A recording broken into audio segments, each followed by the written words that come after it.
This week on Court in Providence. But the thing that really impresses me about your car, because this must be a very special car, is that you were able to do this with a broken hose. Imagine if that hose wasn't broken. We would have never caught him. He'd be going 110. He would have been in Cranston, Judge, before we realized it. And if I do a handstand, can I get a warning? No. Before you say anything, I want you to listen to me for 1 minute. He stole my truck, and I busted his with his. Is he telling the truth? Case is dismissed. But you have certain rights. Oh, wow. I know this. Is there anything you wish to say? That light was red. You went right through that. Have a big date or something? You're going to get this if you keep it up, all right? This is Court in Providence. William Bannister. Good morning, sir. You want to get next to the mic so I can hear you? Yes, sir. Mr. Bannister, you're charged with speeding on Huntington Avenue. And it appears to me that you have an unblemished driving record. You're not becoming a hot rodder now, are you? Pardon me? So you're not going to become a hot rodder now after all these years of having a good record?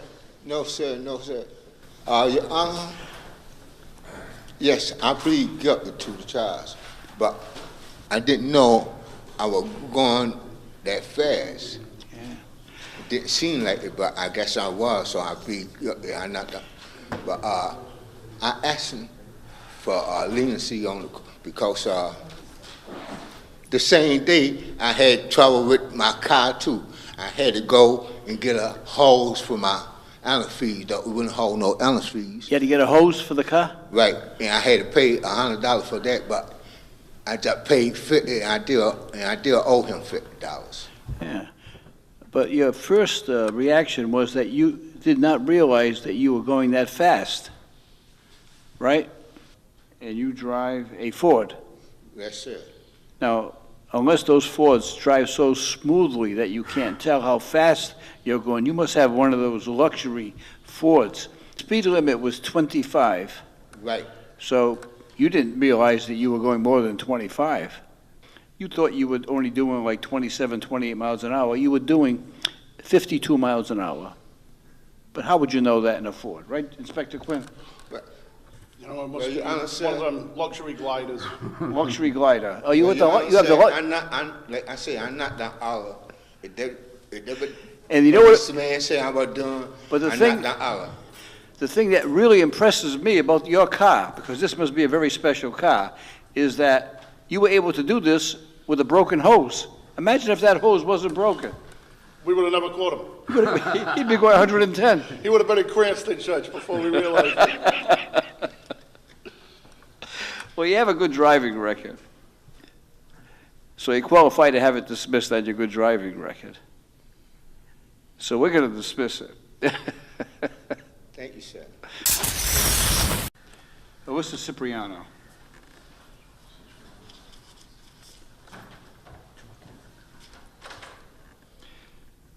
Alyssa, you're charged with speeding on the Henderson Bridge and South Angel Street.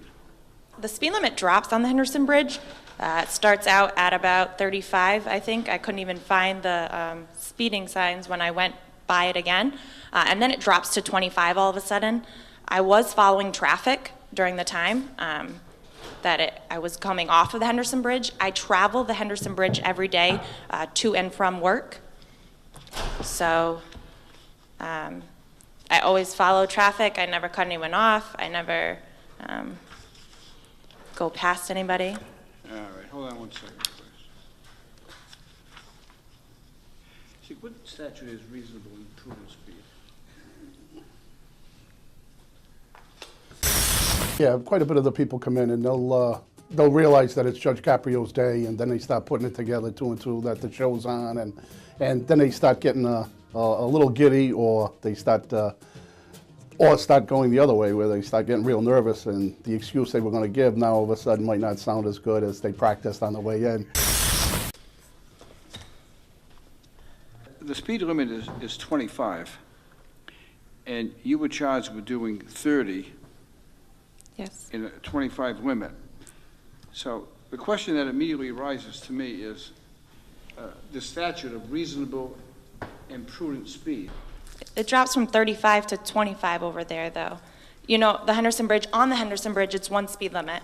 When you come off, it's another, so it goes from one to another, and mathematically, you have to hit that speed going from 35 to 25, you have to hit 30 in between, right? So I can't just go from 35 to 25 without hitting 30 in between. So as soon as you see the 25, you know, you got to slow down, but it takes time to get from, I don't know, that's how I see it. Inspector Quinn. Yes, Your Honor. Now, you know sometimes I have these extrasensory feelings, you know that, right? Now, did you hear that explanation? Yes, I did. But when you heard the explanation, were you watching Ms. Cipriano? Yes, Your Honor. You were? Yes. Right? I would bet, I'm just thinking, I don't know, but I would think that I bet she's some kind of entertainer. Are you a dancer or something like that? I used to be a professional dancer. How do I know? How do I know? I can tell. I was going to say it appeared to be rehearsed, so but that just might come naturally to the professionals. I don't know, Judge. I mean, no one would ever thank me for being graceful, you know. They would think. I can do a handstand if I do a handstand. Can I get a warning? Oh. You want to show us one of your moves? Sure, what would... You do. You can do a handstand. Let's see it. I thought you had a dress on. I'm sorry. You want to see it? Let's go.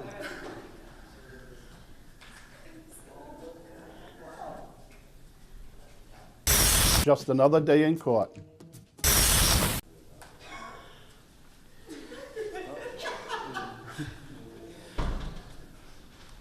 Well, we usually we have a 2-minute threshold. You have to be able to do something for 2 minutes in order to get special consideration in this court. That was quite impressive. I know, and I'm old now, so it's a little... You are? So you did this professionally? I did. Yeah, where? I did it for a company in Providence called Part of the Oath. It's a nonprofit organization. Mm-hmm. So yeah. Well, you're a For good couple sport. years. Thank you. To do that. At any rate, I'm familiar with the area. I know the bridge, you're doing 35, and no one does 35 on the bridge. They all do 40. I know that. But the fact that it's 30 and a 25, and that Henderson Bridge is almost like a super highway, so I'm going to dismiss it. Thank you, Your Honor, so much. Thank you, thank you. Next on Caught in Providence. You know, I take full responsibility, you know, due to the drugs and the alcohol. You know, I put myself in a bad space, but where I'm at now, I'm working to fix my life, man, so I could be a productive member of society. You know, if the court would have some mercy on me, I would appreciate it. There's much more Caught in Providence ahead.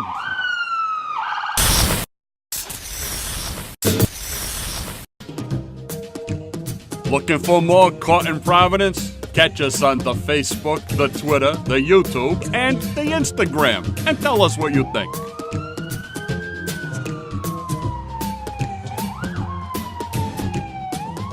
This is Caught in Providence. Mr. Lee, you're charged with speeding on Elmwood Avenue. Have you been driving for a period of 3 years I do, yes. in this country? In this country, yes. Okay. I guess your record indicates that you came to Rhode Island in the year 2000, so that's 16 years. I guess you've been here more than 3 years. Pursuant to the statute, the matter is dismissed on the good driving record. Thank you, sir.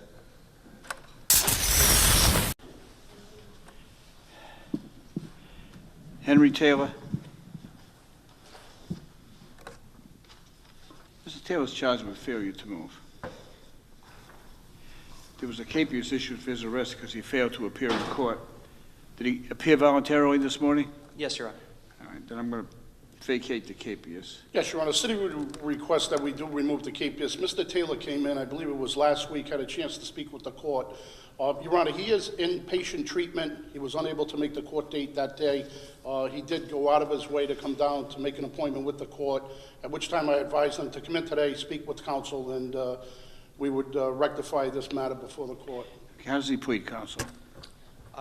Your Honor, we would move to continue it for 6 to 8 weeks. No, excuse me. I plead guilty, Your Honor. Get in front of the mic. Excuse me.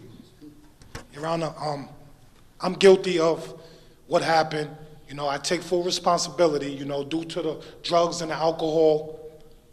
You know, I put myself in a bad space, but where I'm at now, I'm working to fix my life, man, so I could be a productive member of society. You know, if the court would have some mercy on me, I would appreciate it. What are you doing to turn your life around?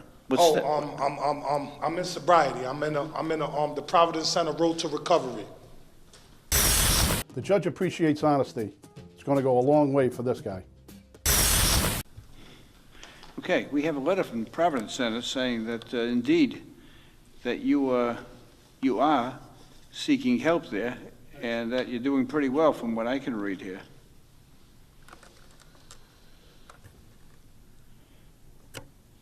Inspector Quinn, do you want to be heard on this?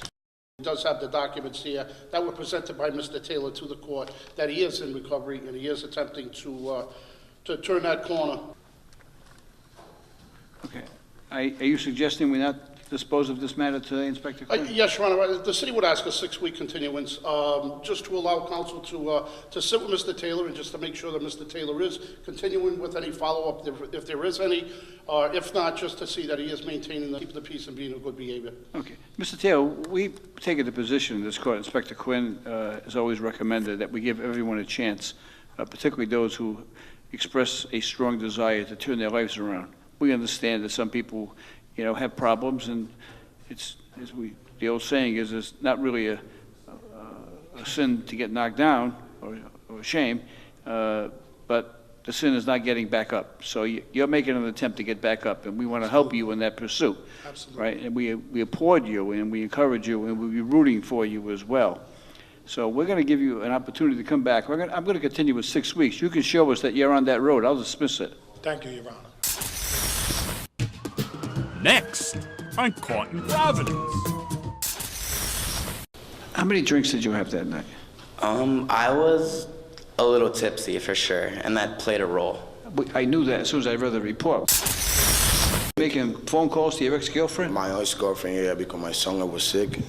Yeah, but what's that got to do with you not having the lights on? There's more straight ahead.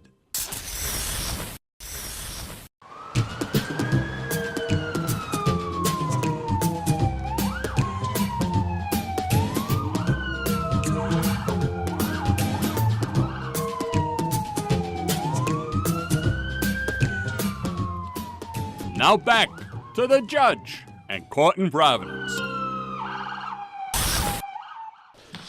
Joseph Starkey.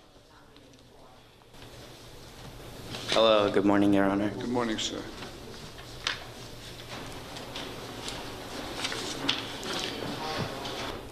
Mr. Starkey, you are charged with disorderly conduct. Yes, sir. Now, I want you to know that you have the right to be represented by an attorney. You have the presumption of innocence. You have the right to have the city prove each and every allegation beyond a reasonable doubt. You have the right to present witnesses on your own behalf, and you have the right to cross-examine witnesses who may testify against you. Do you understand that? Yes, sir. And you have the right against self-incrimination, which means you don't have to say anything. Do you understand that? Yes, I understand, sir. Okay. Can you afford an attorney? I can afford an attorney. I notice, sir, you are not from Rhode Island? That's correct, sir. All right. And do you work here? I was hired to DJ at Lupo's for a night. Okay. First of all, I can tell you that you are not in jeopardy of going to jail. I read the report, and I'm going to read the report so that you will understand what the police allege happened, and then you can tell me. if you want to. Now, you have the right to have an attorney with you, and ordinarily, I would not engage in a discourse with anyone if there was any chance of them going to jail. There's no chance of you going to jail on this matter. So there is a chance that I could dismiss it or do something less than jail, which I'm going to do. But I'm going to tell you what the police say, okay? Okay. The police were on detail at about 2 o'clock in the morning at Lupo's nightclub, and a Joseph Stocky was kicked out of the nightclub for attempting to fight a bouncer. Once he removed from the nightclub, he became increasingly aggressive toward police. He was ordered to leave the area several times, at which time he replied,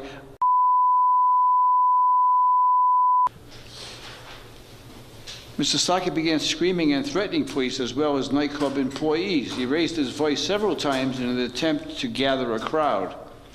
Police ordered Stocky to vacate the area once again, at which time he screamed.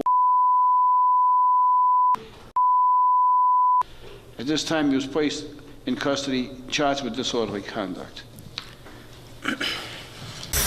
This guy had some super alcoholic muscles. I hope he enjoyed the accommodations. Now, is there anything you want to say about that? You understand you have the right against self-incrimination. You don't have to say anything. You understand? No, I'd like to say something on my behalf. I mean, now speak loudly and slowly so I hear you. Okay, so I was DJing at Lupo's. I drove 8 hours to DJ, and it was last call. So I went to the bar, and I tried to get 2 females a drink that I was there with, and the bartender told me, no, it's last call. I'm not, like, serving any more drinks. So I walked to the other side of the club, because there was 2 bars in the club, and I asked that bartender for drinks, and he said, sure. But the other bartender came over to the other side of the bar, and he said, no, I already told this kid he can't have any drinks. So I was like, what's the problem? And he was like, get him out of here. And they throw me out. And then I tried to get back into the establishment so I could talk to the promoter so I could get paid for my DJ services, but everyone wanted me off the property. And then I did have an infantile reaction to the situation. Oh, you were the DJ? Yes. Oh. Did you ever get paid? No. To this day, you still haven't been paid? No. Huh.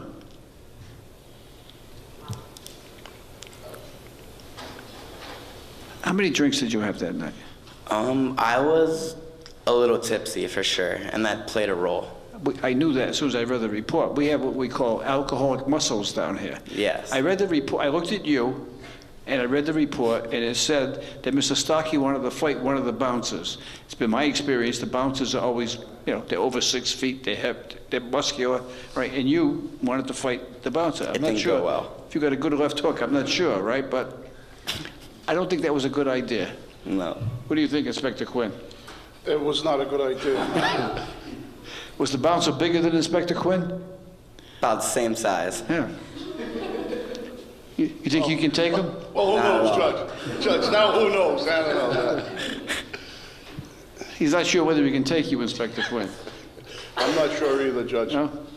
Willing to give it a try, but I'm not sure. No, I don't suggest that. I'll opt out of that. I learned my lesson last time. Inspector Quinn, you must have a recommendation on this matter. I do, Your Honor. Based on no previous history with police, the one charge he did have was dismissed with prejudice. The city will offer a 6-month filing with a $35 court cost on a NOLO plea, or naturally he can come back for trial. Inspector Quinn, I would say that 99% of the time that I accept your recommendation, and usually we're on the same wavelength, but I think given the circumstances of this case, he was working there. He didn't threaten anybody. Nobody was placed in any danger. It was all verbal. He just ran his mouth. He had a few drinks and he ran his mouth. And while words alone don't constitute an assault, they don't constitute an offense, even though words may be offensive, they really don't constitute an offense. So he didn't get paid. He got banged around. He spent the night in jail. I think you've been punished enough. Thank you, Your Honor. There's more straight ahead. Making phone calls to your ex-girlfriend? My ex-girlfriend, yeah, because my son was sick. Yeah, but what's that got to do with you not having the lights on? There's a whole lot more right around the bend.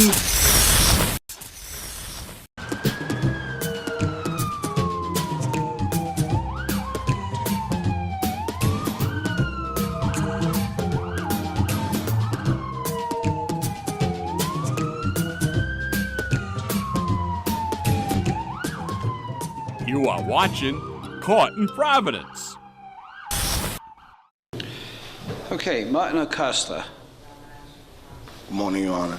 Good morning, Mr. Acosta. You have two charges, operating left of center and improper display of lighted lamps. Your lights were out?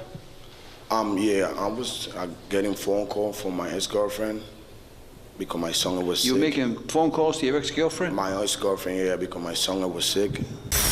On the list of the most ridiculous excuses on the planet. Yeah, but what's that got to do with you not having the lights on? I was, a little hurry, and I was on the salon, and that's why they pulled me over. You were in a hurry. It was 1:15 in the morning on Prairie Avenue. Yeah, because I got I think a phone. right away the police officers see that, they get other ideas. Would you think? Well, that's the bad news. The good news is that you have a good driving record. Right, you haven't had any problems, got nothing here at all. So on the good driving record, the matter is going to be dismissed. Thank you. Miguel Alvarado.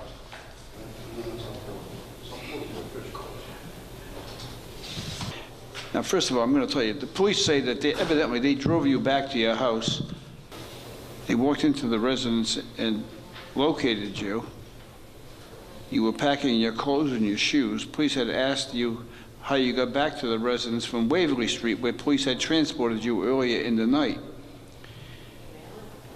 Then, according to the report, you said, "How do you think?" I'm just reading the report in a very arrogant way. Police then instructed Mr. Alvarado to get his stuff, and it was time to leave the residence. Alvarado said, "Don't rush me, yo, I'll leave when I'm damn ready to."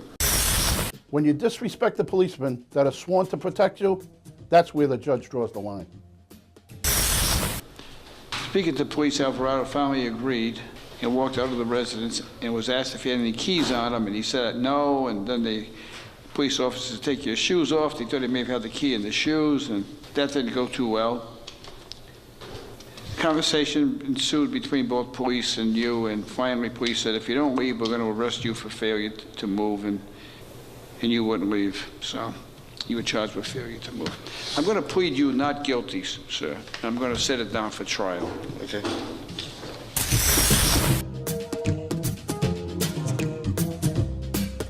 Judge Caprio, you are the man. Hi, I think Judge Caprio does a great job. He's very kind to the people, and I think he's doing a great job. Keep it up, Judge. Thanks, bye. My husband and I watch your show every week, Judge Caprio, and you are a compassionate man. And for those of you out there who think the judge is too lenient, believe me, the man's been on the bench for years. He's got the keen sense of ability to determine who's truthful and who's not. He's been there, believe me.